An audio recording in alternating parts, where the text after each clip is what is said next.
Hey guys, welcome back to Cara's Cakes. Today we're making donuts, but if you're new here, go ahead and hit that subscribe button so you don't miss any new videos from me. Okay, so I'm going to start measuring out ingredients, but I just wanted to let you know that I found this recipe on Pinterest, and I'm just going to link it down below in the description box. I tried this recipe out a few weeks ago and they tasted really good, so I'm going to go ahead and show you how to make them. So starting off, you're going to put 2.5 cups of all-purpose flour in a bowl.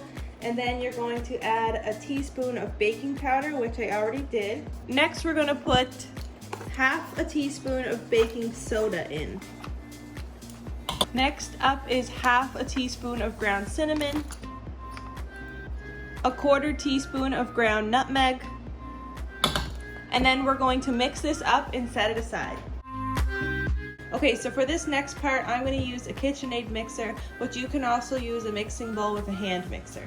So into the bowl, you're going to add 1 cup of sour cream, 3/4 of a cup of brown sugar, a 1/4 cup of melted butter, 4 tablespoons of vegetable oil, 1 teaspoon of vanilla extract. So then you're going to mix this up in your mixer with the paddle attachment.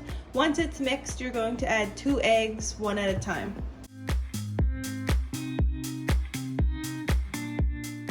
Okay, so now that our eggs are mixed in, we're going to go ahead and add in our dry ingredients a little at a time until combined.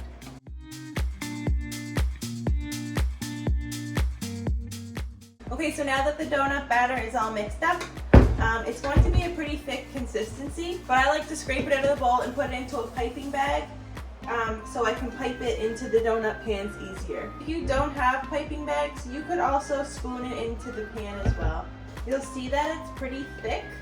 Okay, so I've already preheated my oven to 425 degrees, and I have my donut pans here, but I'm just going to take some cooking spray and spray them a little bit so the donuts don't stick in the pans. We're going to go ahead and pipe our donuts into the pans.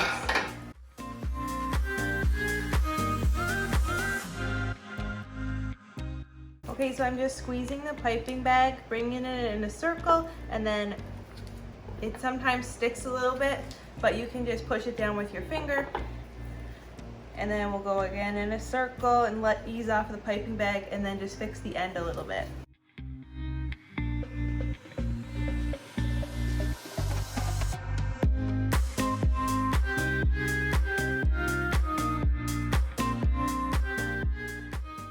Alright, so my oven is heated up, so I'm going to go ahead and pop them in for about 10 minutes.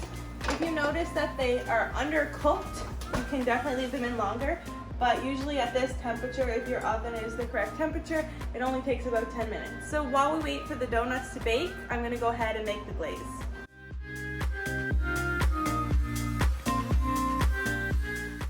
Okay, so the glaze for the donuts is really simple. All you're going to need is icing sugar and milk.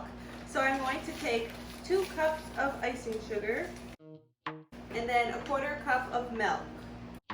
So then you can go ahead and use a whisk or a little fork to mix it all up.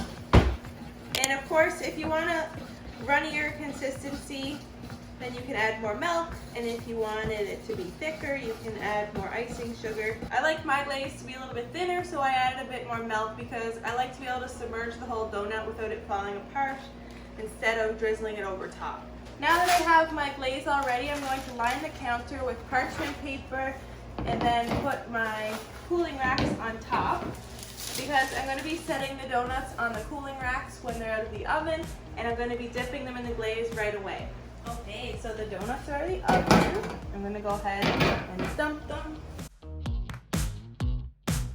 Okay, so I have my hot donuts here, my glaze in the middle, and this is the rack I'm going to transfer them to once I dip them. You can use a fork or a palette knife like this one to help you get it in and out of the glaze.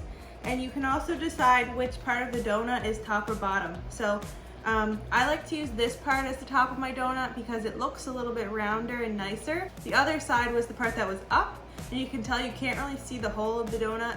And it's up to you which side, but I prefer to put this side up. I'm going to put it in the glaze like this, use my palette knife. You can use your fingers if you like to flip it around. And then I'm going to lift it up like so. Let it drain a little bit of glaze. and then transfer it over to the rack.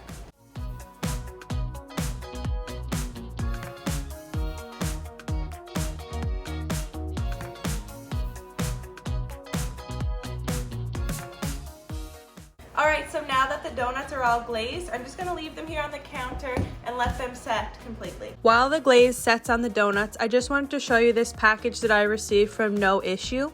They have many different products on their website, but they sent me their food safe paper. It's printed on FSC certified paper with water-based inks. It's food safe and FDA certified and is also 100% compostable. Noissue also ships worldwide, and you get your product within 21 days. They also have a very convenient design tool on their website that allows you to upload your own logo or photo to the paper. So I just uploaded my Cara's Cakes logo to the paper, and then you can choose your background color and also the font color. Okay, so now that the donut glaze has set, I'm going to show you a few different ways that you can wrap up these donuts or display them using the Noissue Food Safe paper. Okay, so here I have my Noissue Food Safe paper. Okay, so if you're serving your donuts individually at a function, and you want them to be wrapped up a little bit, you can take your paper and fold it in half so it makes a triangle. So what you can do is place your donut in the middle, and you can just as easily fold it like this. You can fold the bottom in. You can leave them like this, just so people can pick them up easier. You could also stack them up this way, but that's a really cute way to display the donuts. Another great way to use the food safe paper is if you just wanted to line your plates with your logo paper, and then you can add your donuts to the top here, so it gives your donuts a little bit of colorful background while still displaying your product really nicely. Another way to use the food safe paper is to line your boxes with it, so it gives it an extra pop of color. When I'm making up boxes to sell treats, I always line it with parchment paper, so if there's oil or grease on the treats, it doesn't go through the box. So you can use this food safe paper to line the box, and then you can go ahead and put your donuts or cookies inside just like this.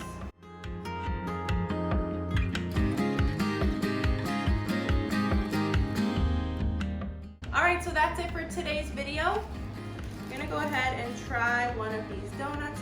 They're so soft in the middle. I'll put a shot in here of what it looks like.